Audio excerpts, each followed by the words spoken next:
Friends, welcome to my YouTube channel. I am your host Rahul. आज इस topic के बारे में हम डिस्कस करने जा रहे हैं, वो है रीडिंग।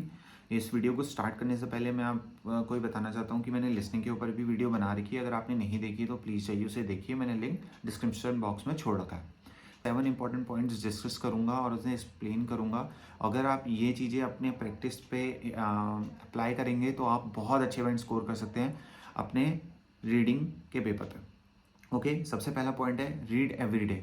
अगर आपके पास टाइम है, काफ़ी अच्छा टाइम है, लाइक आपका पेपर 1 महीने बाद है या 1.5 महीने बाद है, तो प्लीज़ एवरी डे 1 घंटा रीडिंग को दीजिए। आप या तो फिर इंग्लिश न्यूज़पेपर रीड कर सकते हैं, या तो आप मैगजीन रीड कर सकते हैं, या कहीं से भी जो भी आपके पास इंग्लिश सोर्स है पढ़ाई का, वहाँ से आप पढ़ सकते हैं। आप एक नॉर्मल बुक भी पढ़ सकते हैं, बट आप नॉर्मल बुक से ज़्यादा इंपॉर्टेंस अगर न्यूज़पेपर्स को देंगे, लाइक हिंदू न्यूज़पेपर पढ़ सकते हैं, one of the best newspaper है, आप उसे पढ़ सकते हैं। तो मैं हिंदू न्यूज़पेपर को यहाँ पे कोई एक्स्ट्रा इंपॉर्टेंस नहीं दे रहा हूँ, बस मैं इसलिए कह रहा हूँ बिकॉज हिंदू न्यूज़पेपर बहुत अच्छा है इंग्लिश में। टाइम्स ऑफ इंडिया भी पढ़ सकते हैं, ऐसा कुछ नहीं है, बट मैं हिंदू के बारे में बता रहा हूँ क्योंकि मैं हिंदू पढ़ता था इसीलिए। ओके, तो आप रीडिंग करिए एवरीडे। जितनी आप अच्छी रीडिंग करेंगे आप उतना बेहतर होंगे, आपको नए नए वर्ड्स मिलेंगे और आपको नई नई वोकेबलरी मिलेंगी उससे, और आपको काफ़ी हेल्प होगी।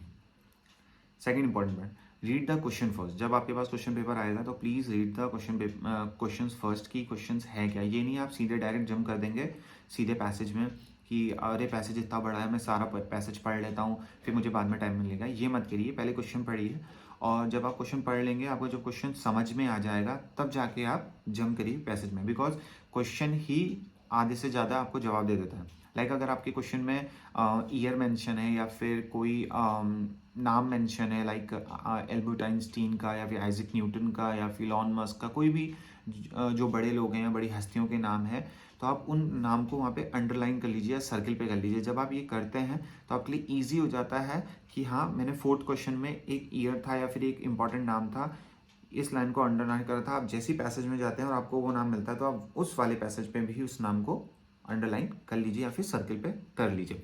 जब आप ये करते हैं तो आपको ईजी हो जाता है आंसर ढूंढने के लिए। तो जहां आपका 1 मिनट लग रहा होगा किसी आंसर को ढूंढने में, वहां आप क्या पता 3 से 4 सेकंड या कभी कभी 10 सेकंड पे ही वो आंसर निकाल लें। और वो जो टाइम बचा है, जो एक क्वेश्चन में आप 1 मिनट लेते हैं, वहाँ आपने 30 सेकंड में काम कर लिया, वो रेस्ट ऑफ 30 सेकंड्स आप किसी दूसरे क्वेश्चन को दे सकते हैं, या फिर वो 30 सेकंड आपके कहीं और यूज़ हो सकते हैं। तो प्लीज़ ये करिएगा कि पहले इंस्ट्रक्शन पढ़िएगा, फिर आप क्वेश्चन पेपर में क्वेश्चन पढ़ने के बाद फिर आप पैसेज पे जाइएगा। और एक चीज़ और बताऊंगा कि अगर ऊपर से आपका लिखा हुआ है 1 वर्ड एंड 1 और आ नंबर, तो प्लीज़ या तो 1 वर्ड में आंसर दीजिए या फिर 1 नंबर पे आंसर दीजिए। अगर बाय द वे आपके अनसीन पैसेज में आपका आंसर 9 है, 9 इन न्यूमरिक, अगर इंस्ट्रक्शन में दिया है 1 वर्ड और 1 नंबर, तो आप न्यूमरिक में 9 भी लिख सकते हैं और NINE भी लिख सकते हैं। अगर क्वेश्चन में इंस्ट्रक्शन में दिया है ओनली 1 वर्ड और आपका पैसेज में 9 न्यूमरिक में दिया है, तो आप वो न्यूमरिक में मत लिखिएगा, आपका आंसर गलत हो जाएगा। आप शब्दों में लिखिएगा NINE 9। ओके, एंड इसी में एक पॉइंट और है कि सारे आंसर प्लीज कैपिटल लेटर में लिखिएगा, लोअर केस में मत लिखिएगा, क्योंकि जब आप कैपिटल लेटर में लिखते हैं तो ईजी हो जाता है रीड करने के लिए और समझ में भी आता है आंसर। बट आप जब लोअर केस में लिखते हैं तो डिफिकल्टी होती है अंडरस्टैंड करने के लिए, क्योंकि बहुत लोग एस को आर की तरह लिखते हैं, आर को एस की तरह लिखते हैं। ये सेम चीज़ मैंने लिस्टिंग में भी बताई थी, तो ये प्लीज़ गलती मत कीजिएगा, सारे आंसर आप कैपिटल लेटर में ही लिखिएगा।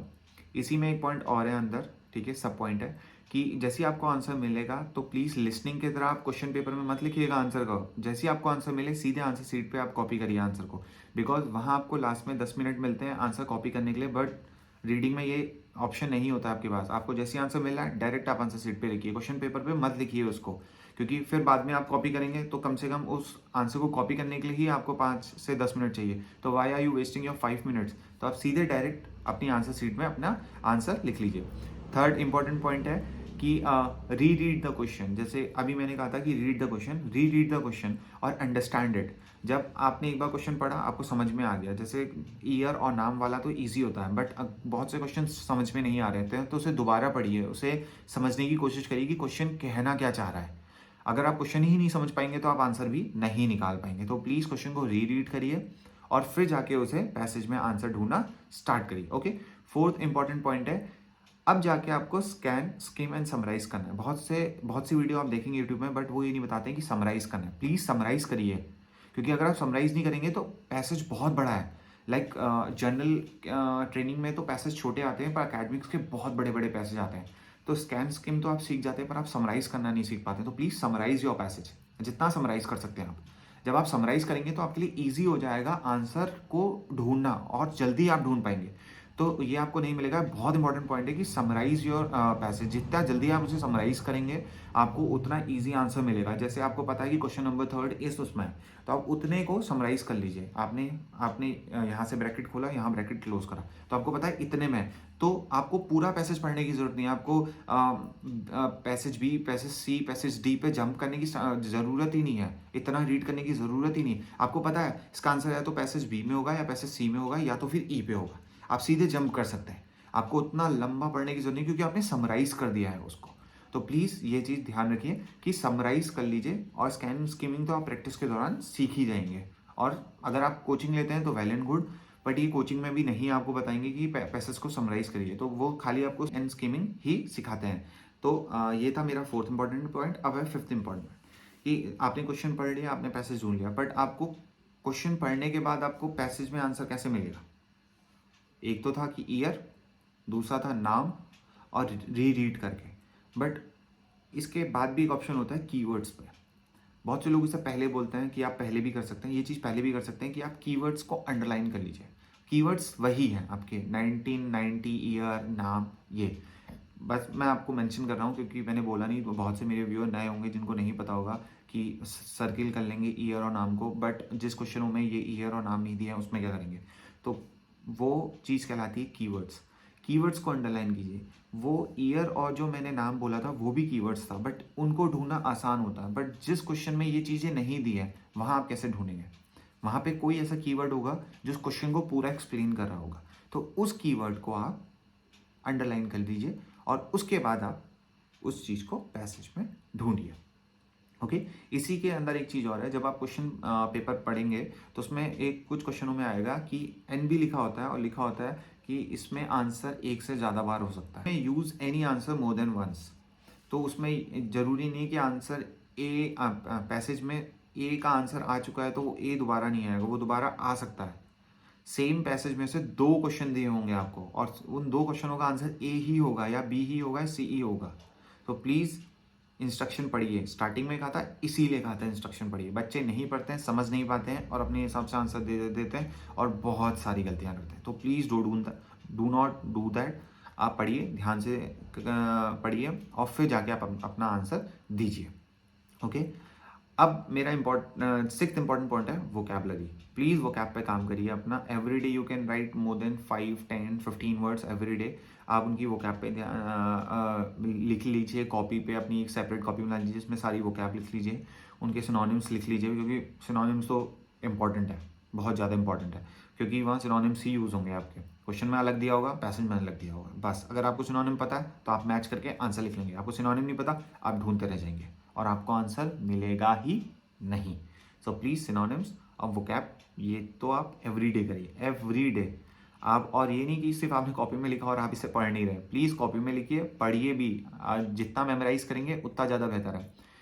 Seventh and the important point, बहुत छोटा पॉइंट है, लोगों को लगेगा क्या इंपॉर्टेंट है, तो हमें पता ही है, ग्रामर सबसे इंपॉर्टेंट है। ग्रामर, अगर आपकी ग्रामर वीक है तो आप बहुत मुश्किल हो जाएगा आपके लिए आंसर ढूंढना, चाहे फिर वो लिसनिंग हो, रीडिंग हो, या फिर राइटिंग हो, क्योंकि राइटिंग में बिना ग्रामर के आप लिख नहीं सकते, बिना ग्रामर के आप आंसर समझ नहीं पाएंगे रीडिंग में, और लिसनिंग में भी बिना ग्रामर के नहीं। तो अगर आपकी ग्रामर वीक है तो प्लीज़ थोड़ा टेंसेस में ध्यान दीजिए, पढ़ लीजिए। जितनी ग्रामर को अच्छी करेंगे उतना बेहतर आप आंसर दे पाएंगे। ओके, ये था इंपॉर्टेंट पॉइंट। इसके अलावा अब मैं जो बताने जा रहा हूँ इंपॉर्टेंट पॉइंट्स, उनको ध्यान से सुनिएगा। 60 मिनट्स आपको मिलेंगे रीडिंग सेक्शन में, 40 आपके क्वेश्चन हो गए। बहुत से लोग कहेंगे कि आप 1.5 मिनट दीजिए एक क्वेश्चन को, और उससे ज़्यादा मत दीजिए और आगे बढ़ जाइए। मैं कहूँगा सिर्फ 1 मिनट दीजिए क्वेश्चन को। 40 मिनट्स आपके ये हो गए, 20 मिनट्स आपके लेफ्ट ओवर है। 15 मिनट्स आप अपना सेट कर लीजिए किस चीज़ के लिए? रीडिंग सेक्शन के लिए। जितना आपको पढ़ना है वो 15 मिनट आप जब प्रैक्टिस रेगुलर करेंगे तो आप इतने एक्सपर्ट हो जाएंगे कि आप 15 मिनट में आप ऑलमोस्ट पूरा पेपर रीड कर सकते हैं। क्यों? क्योंकि आप स्कैनिंग, स्किमिंग एंड समराइज करना सीख गए हैं।